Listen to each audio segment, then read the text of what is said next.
Pilipinas, narito ang latest kay Bagyong Nika.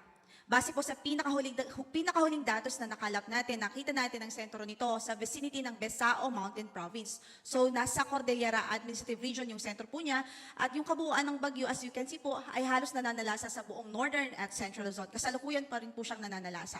At ang kanyang maximum sustained winds malakas pa rin. Umaabot pa rin sa 120 kilometers per hour near the center at gustness na 200 kilometers per hour. Kanyang movement ay west-northwest sa bilis na 25 kilometers per hour. So sa latest na track na ipinalabas po natin, inaasahan natin na today nga po, babaybayin talaga niya or magtatraverse siya dito sa landmass ng Northern at Central Luzon. And then, eventually po, ay lalabas din po ito sa coastal waters ng Ilocos Sur. This evening din po yan o ngayong gabi. So, it will continue to move west-northwestward over West Philippine Sea and eventually po ay mag-exit ng ating area of responsibility by tomorrow. So, bukas pa po ang labas nitong sinika sa ating PAR.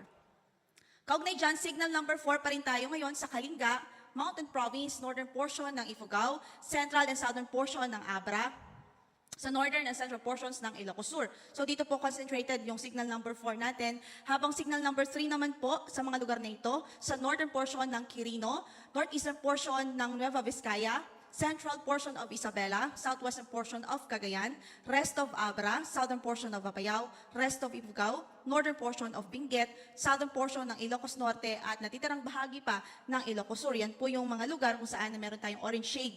So dito din concentrated yung signal number 3 natin. Ibig sabihin malakas pa rin na hangin ang nararanasan at pwedeng maranasan pa ng ating mga kababayan sa mga susunod na oras.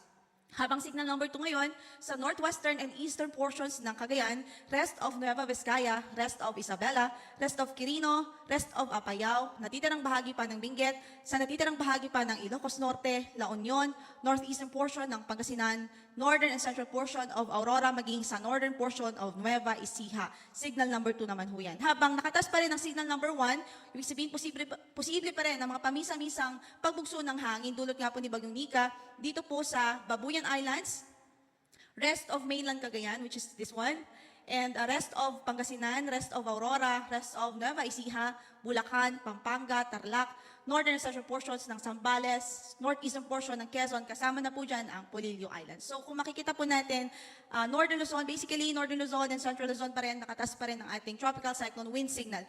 So ito po ay, ang focus po nitong signal na ito ay sa wind impact o sa lakas ng hangin na pwedeng maranasan po ng ating mga kababayan doon dahil kay Bagyong Nika.